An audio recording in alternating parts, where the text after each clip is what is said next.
Bolsonaro é preso por ordem de Alexandre de Moraes. O que tá acontecendo agora, hein? E eu vou te explicar o que aconteceu em dois pontos. Primeiro, o porquê de ele ter sido preso. E o segundo, o que acontece daqui pra frente. Gente, o ministro Alexandre de Moraes, ele determinou a prisão preventiva do Bolsonaro na manhã desse sábado, dia 22 de novembro, e as informações que a gente tem ainda são muito escassas, mas eu já apurei tudo o que você precisa saber nesse momento.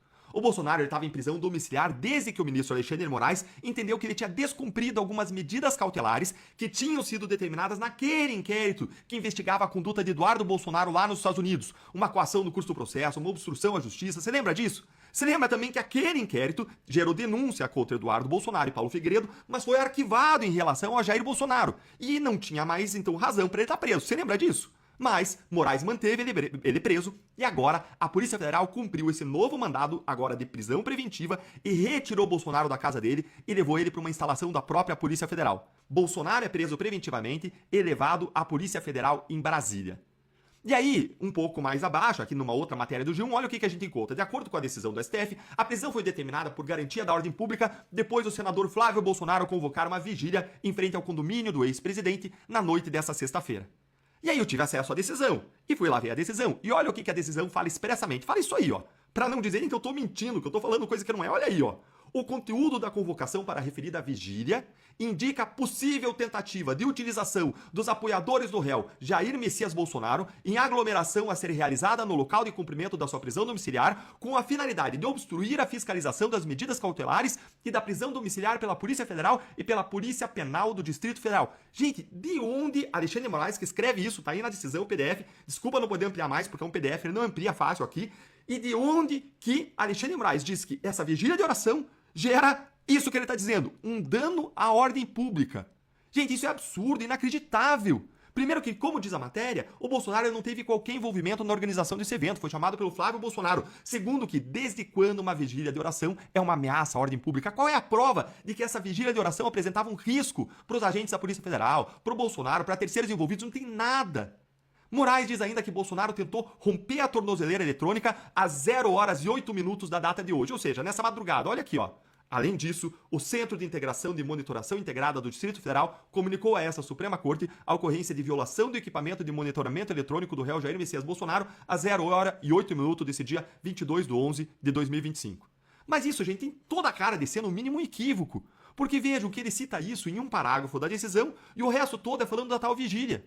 Aliás, a representação da Polícia Federal é do dia 21, e a tal violação aconteceu no dia 22, ou seja, já estavam ali caminhando para prender o Bolsonaro de toda forma. Aí agregaram esse argumento agora da tentativa de rompimento.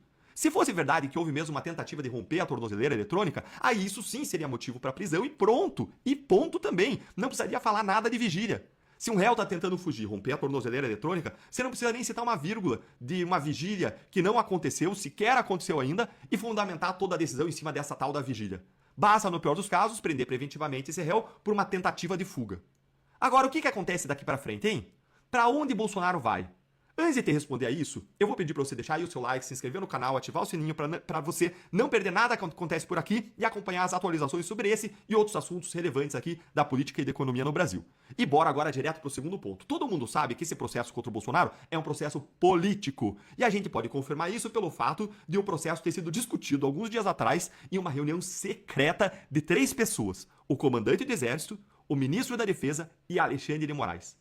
Olhem aqui comigo essa bomba que o Lauro Jardim soltou do jornal O Globo e revelou aí principalmente o que foi dito pelo comandante do Exército, o general Tomás Paiva, nessa coluna aqui, nessa reunião. Dá uma olhadinha aí, ó. O Exército e a prisão iminente do Bolsonaro. Essa é a coluna e olha o que diz aqui, ó. Paiva não entrou no mérito de qual regime prisional Moraes deveria determinar ao ex-presidente, se domiciliar ou fechado, até porque não cabia, mas disse que mandá-lo para o presídio da Papuda talvez fosse excessivo para um ex-presidente. E, em seguida, ofereceu algumas possibilidades em instalações militares no país se a decisão do Moraes for pelo cumprimento da pena em regime fechado. Prestem atenção, gente. O Bolsonaro ele não é só um ex-presidente, ele é um capitão do exército também. E por que isso faz diferença nessa nossa conversa, Deltan? É porque isso deve mudar os planos do Moraes de enviar o Bolsonaro para Papuda. Olha aqui, presta atenção nisso aqui, ó. Olha aí essa matéria da Thaís Guimarães pro Poder 360. Lei obriga, não é lei faculta, lei pede, não, lei obriga que Bolsonaro cumpra a pena em quartel militar.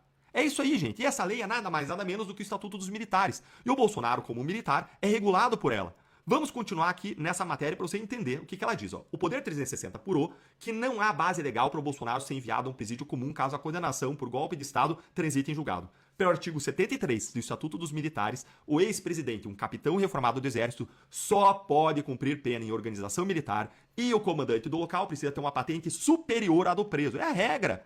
Vocês entenderam por que o Tomás Paiva ofereceu as instalações militares para o Bolsonaro ser preso lá, para ele enviar o Bolsonaro para lá?